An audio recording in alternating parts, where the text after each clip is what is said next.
enjoy the film. You want butter on your popcorn? The theater will be ready in a second. What a beautiful day it was today. It My was. goodness. Every day feels very similar. Absolutely beautiful. Equally beautiful. Mm-hmm. Just as beautiful as the last. And, yeah, goodness, so beautiful. More people in robes every day, less people not in robes. Less people not in robes. A lot of really shiny heads. A lot of bald heads. I had to buy some sunglasses because the glare was getting a bit too much, honestly. Other than that, what a wonderful day it's been. Mm-hmm. Yeah, I was down at the newly improved florist shop, and I bought myself some posies. Yeah. There's been a handful of murders, but I mean, hey, if what the trade-off a is beautiful morning. what is such a smooth-running town. It's like a clock, this town now. There was a fire that hasn't been put out. There's that. So that's not great, but that's because the fire chief murdered the florist. Exactly, and was taken away. Right, to everlasting life, the town nearby. Mm-hmm. Which is slowly becoming more popularized. There have been a lot of fires, haven't there? Yeah. No dictionaries, because your dad was escorted away for murder, which we don't think he did. I still don't. I I'm have under the no impression reason that he to. hasn't. I have not been swayed either way. At this point, in my opinion, it's a bit of a Schrodinger's cat, his situation. He has and has not murdered someone. Until we open that box of evidence. It was a book, actually. A book? Yeah. Oh, until we open up that book? Yeah, all these murders have continued to be ironic. Oh, yeah, like the people who were murdered in a, or at least were found in a ironic state. Yeah. Assuming that's irony. I don't know. Who's to say? Coincidental, maybe. Is a better word. Yeah. Odd. Coincidentally odd. Sure. The reptile man was found in the belly of his boa constrictor. Right? The grocer, he was found dismembered and in a grocery bag. Paper or plastic? He was actually a reusable canvas bag. Very good. Environmentally friendly. And it's been, and people have just been going to jail for murder. Like the road people come and they round them up, and Well, I mean, we assume jail. I assume they're going to jail. Where else would they be going, honestly? for murder. You better be going to jail. Yeah, they're being escorted out of our sight to the town over. We assume justice is being done. I can only assume. Still can't get in there.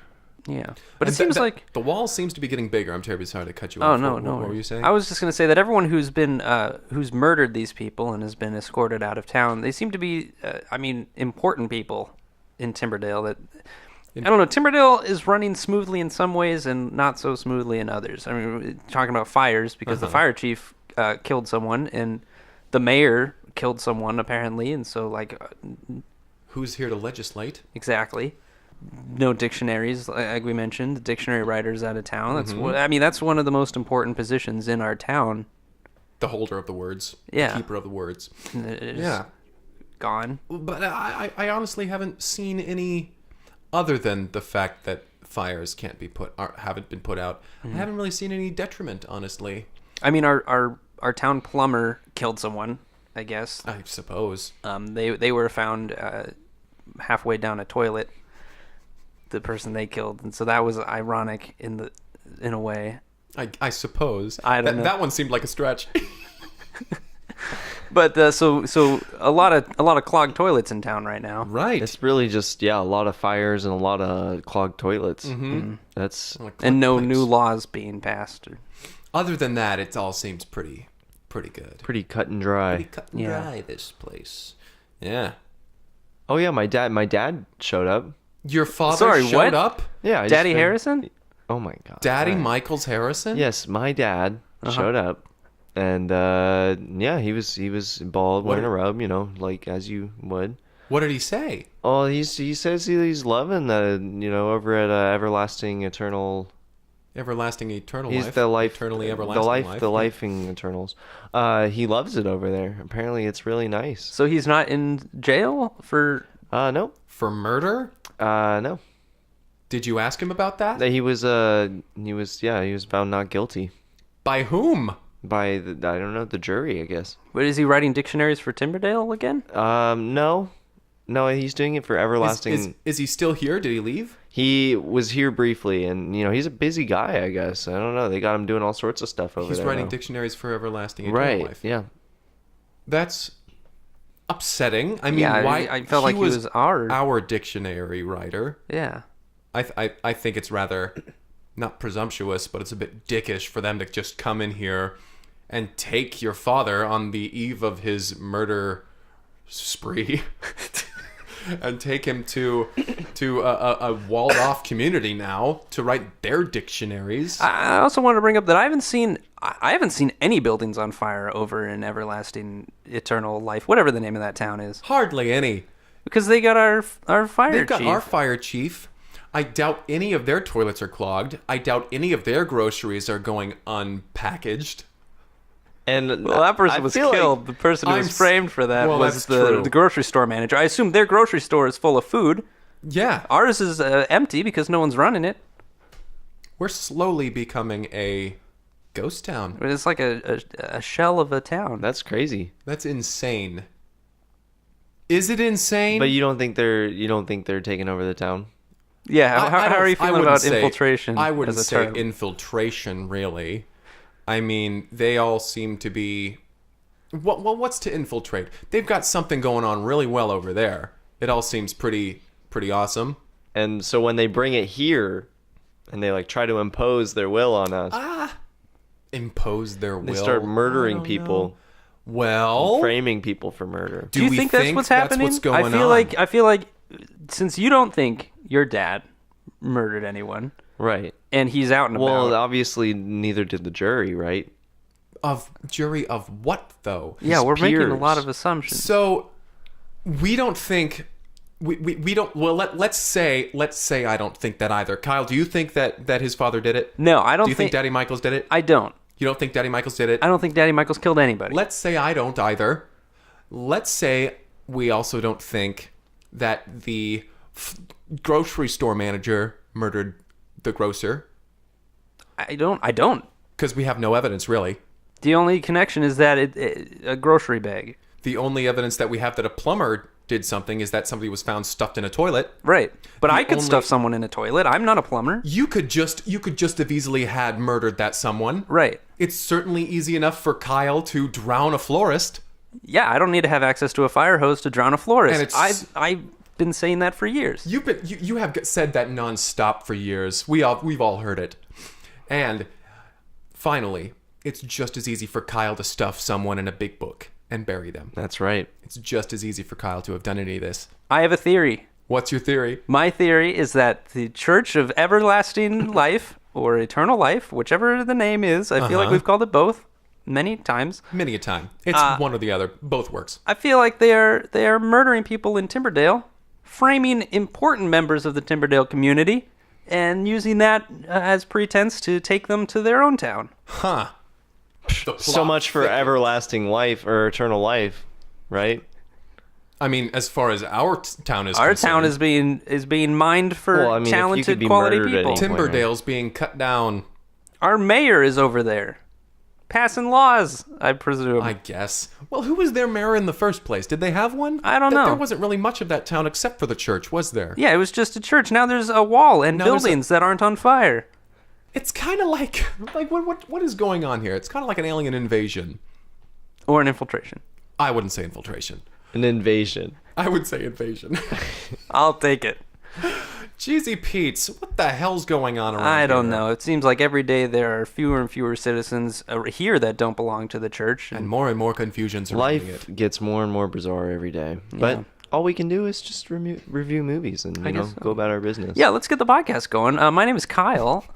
My name is Greg. I'm Henry Harrison. Welcome to Breaker at the Cineplex. Hi. Let's get to what's important here. Yeah. Let's get to what's important. Not the human lives that are being lost.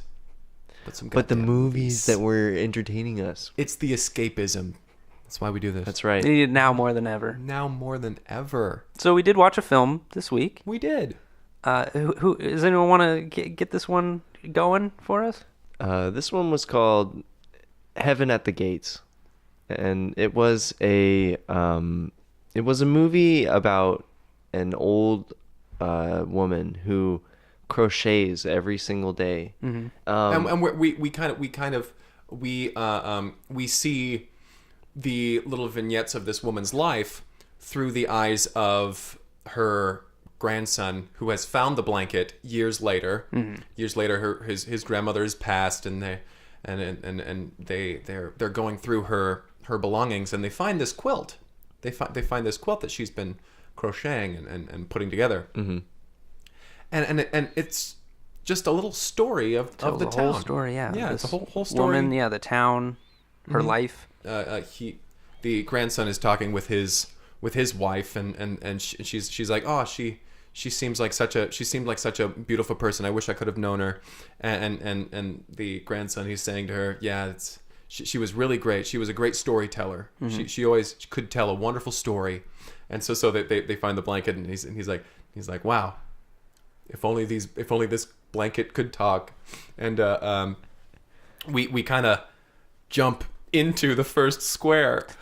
And we flash to the scene of a farmer milking a cow, and in the background there's this little girl, and she's just like, Papa, are you gonna let me try? And she gets down and she starts milking the cow, and he's like, no, like this, and he shows her how to do it, and soon enough we're kind of jump forward to her.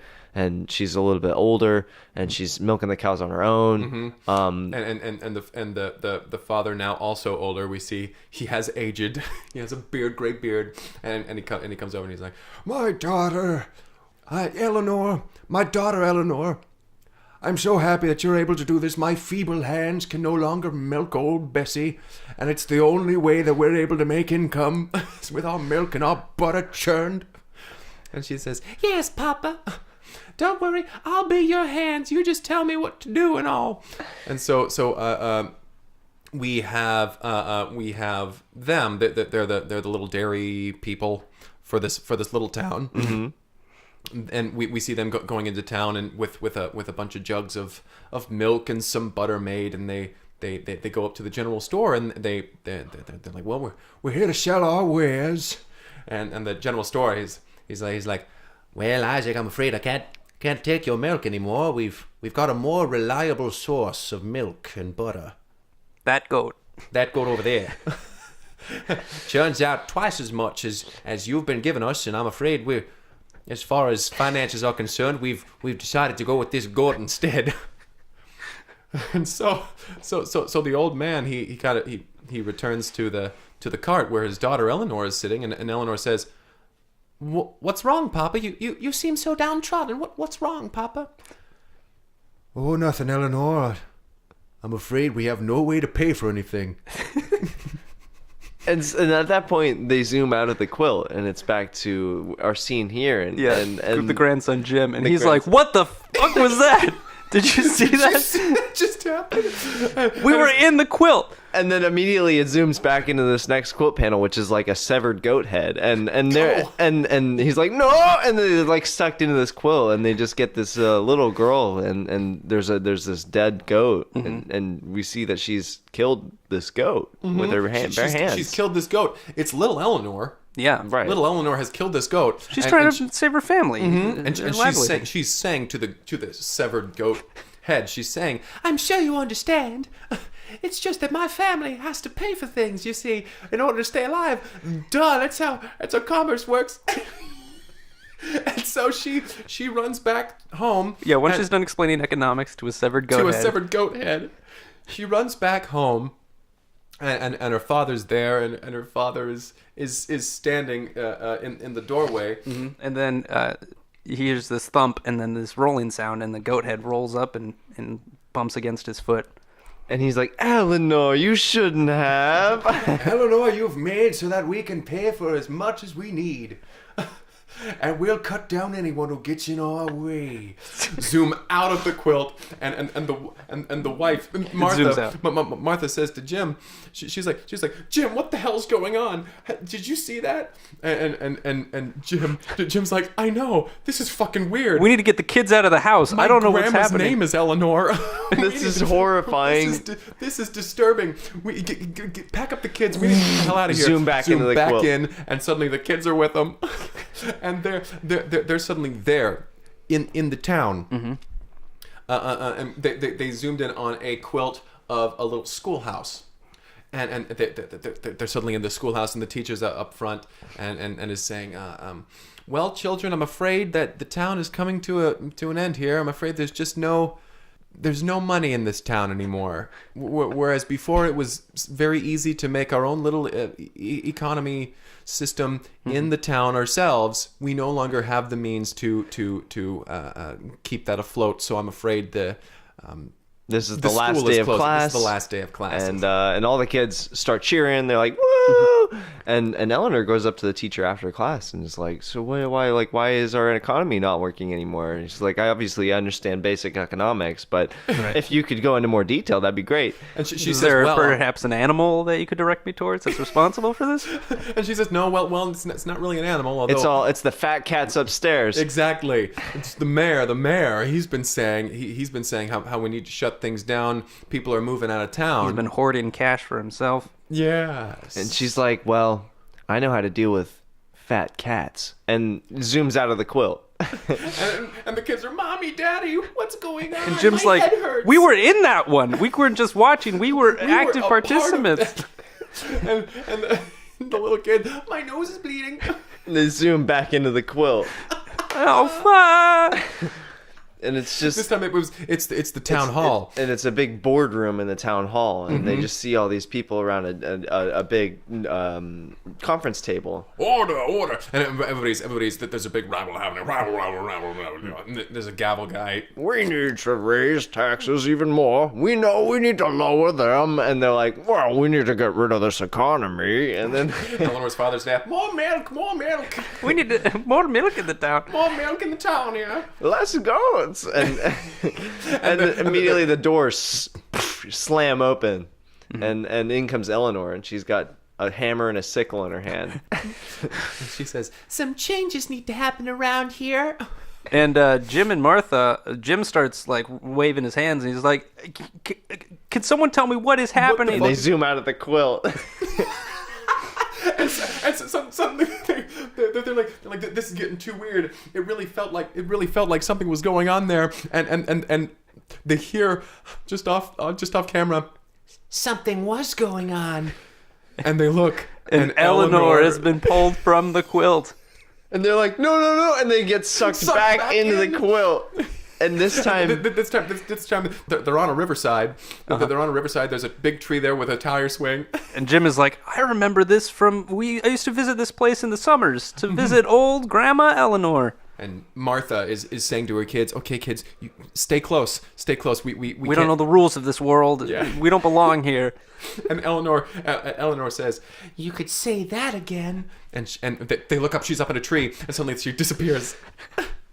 And Jim is saying, look, Eleanor, we don't know what's going on. We don't want to be here as much as you don't want us here. And she says, you're the reason the town is closing down, aren't you? And they're like, no, I'm your grandson. Grandson, I'm only 9 years old. And then they're like, this little girl's out for blood. We need to get the hell out of here. We need to either get away from her or get someone between us and her that we're willing to let take this. And so they start running toward that townhouse that's up past the river bend, and they're like kind of running through the woods, and they can hear like little giggling like behind them. It's super creepy scene. Yeah. And they're just like running. They're like, kids, stay with us, and they're sucked out of the quilt. And they say, okay, fuck this. We need to get the hell out of this house. Everyone get out and grab onto something so you can't get pulled back into the quilt. So they all run out into the yard, and the kids like grab onto the post of the porch, and Jim is grabbing onto the tree. Martha just like climbs into the car, and she's like, okay, maybe they can't get me in the car. Something like that. And while they're all doing this, the mailman he's walking by, and he's like, well, hello there, Stephen's family. I know your grandmother just and Jim's passed. like, Have my stay back, condolences." stay back. back. What? And suddenly his throat gets slashed. And Eleanor's there.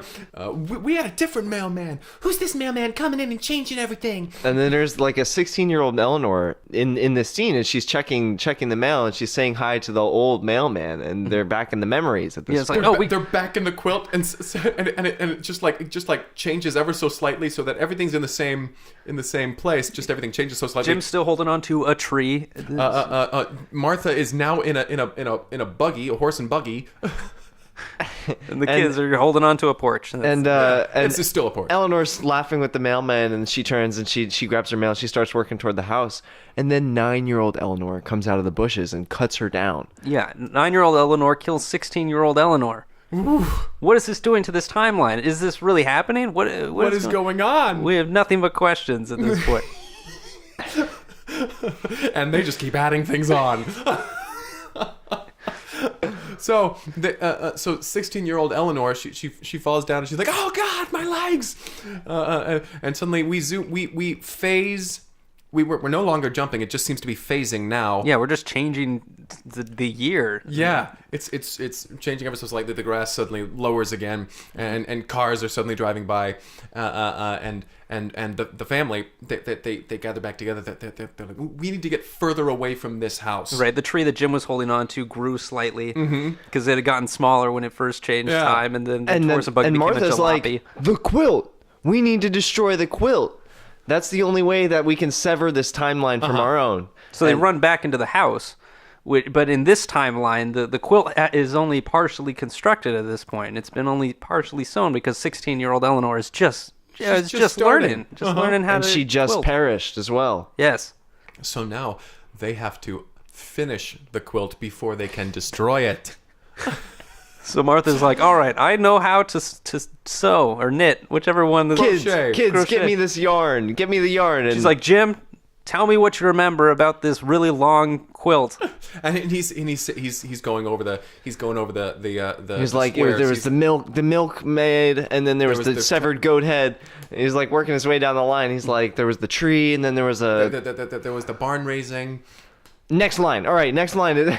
She's just knitting along. She's doing it, in real crocheting time. along. Yeah, incredible. And this entire time, little Eleanor, she's running around the town, and she's going up to people and being like, "You're different," kills them. "You're different," kills them.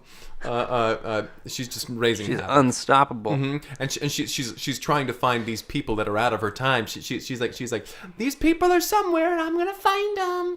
So we cut back to Martha, and she's working on the next square, and she's like, all right, this one's finished. Wait, what's happening? It starts vibrating. They get sucked back into that quilt. So now they're in a quilt within a quilt. Oh boy! They're one layer deeper. And in this one, they find little Eleanor, but she's a boy.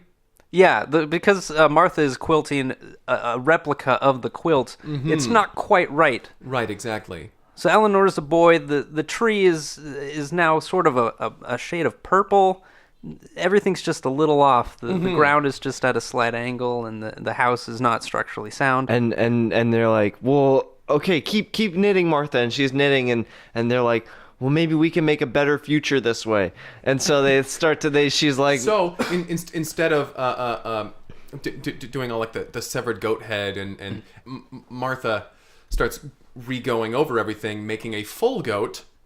Puts a bag of money in the farmer's hand. She starts crocheting things into the world to make it a better place. Yeah, she's crocheting a new history. And slowly we see 9-year-old Eleanor kind of, she's kind of shifting around her weight. She's shifting around and she's like the dairy farm has to close down. No, it's okay. We have money now. She starts to like literally unravel, which is a very bizarre effect. But yeah she's like she herself. yarn. Yeah. And so that they start sewing all these things, and they start sewing tourists that are coming through town, basically making it so that little Eleanor no longer has anything to worry about. Yeah, the town can survive because it's now got a thriving tourism economy. So they pop out of the secondary quilt. The second quilt. They pop out of there, and everything seems to be still a little wobbly. Yeah. In the first fake reality. Yeah. The first quilt. I'm getting real confused. It's a confusing film. It was very confusing. It was a lot to unravel. So they Thanks find for going the extra yarn on that one. the whole 9 yarns.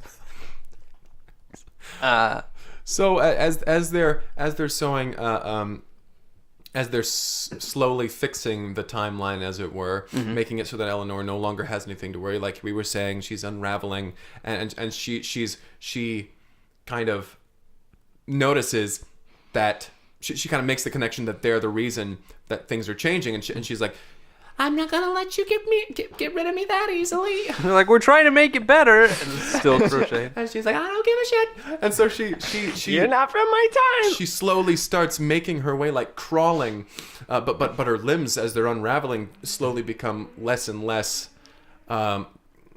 controllable. Right. Yeah. And they're longer and like spindly, and they're flinging around, and they're splitting the ends, and it's like it's a horrific scene, and she's kind of like, her face starts to melt apart, and she's like, And her Martha's voice like is backing a up, growl deep. still working on the quilt, and she's like, what do you want? I'll give you more cows. And she crochets a couple cows, and they pop up in the farm in the background. Which make more money bags appear in the farmer's hand up in the other corner.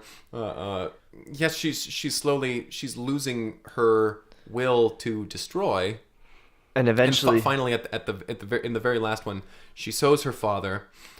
She sews the farmer, who's in a nice looking suit in front of a very full dairy farm, and the last thing that she sews in is a little Eleanor holding her father's hand, looking very happy.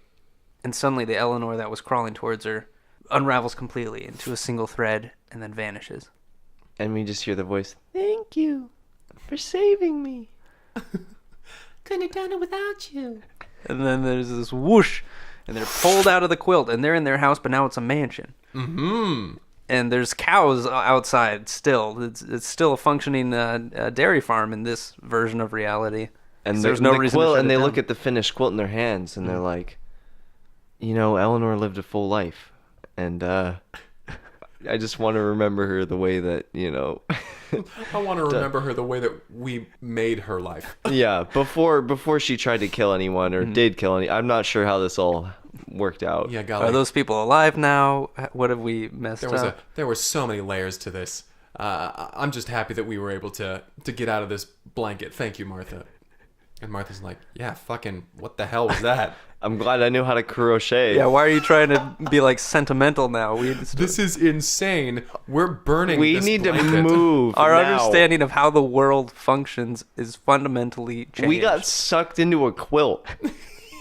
and Jimmy's like, no, let's just leave. Let's just go home and forget about this. We'll lock the door. Everything will be fine. She's like, that's your solution to everything. You're just talking about locking the door. Don't start with me, Martha. Do not start with me. And then it's just like a close up of Eleanor's face, like 9-year-old face, and there's like that like ding, like little string pluck, and that's the end of the movie. Yeah. Jeez. Their kids aren't even there. Jim and Martha at the end. They wrote their kids out of existence somehow. I don't know how they did that. That's why they have so much money now. There we are. A lesson to be learned for us all. If you don't have kids, you have money. That's the lesson of the That film. was the lesson that the film taught us. That's what I got from it. 8 out of 10. I'll give it a 5. 3? Sure. Let's do 3. Yeah. Why not?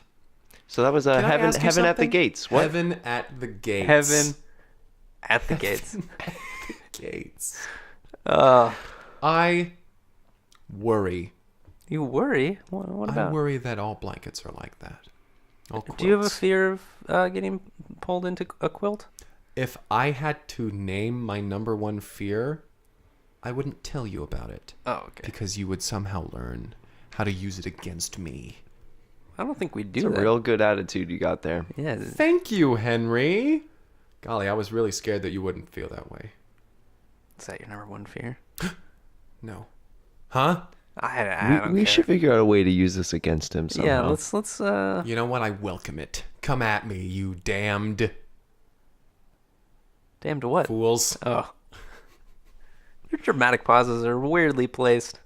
You So don't. hit us up on Twitter. Yeah, reach out on Twitter if Tweet you'd like to suggest a dot film. com. Tweedly deep deep. at Cineplex Podcast, or via email at cineplexpodcast@gmail.com.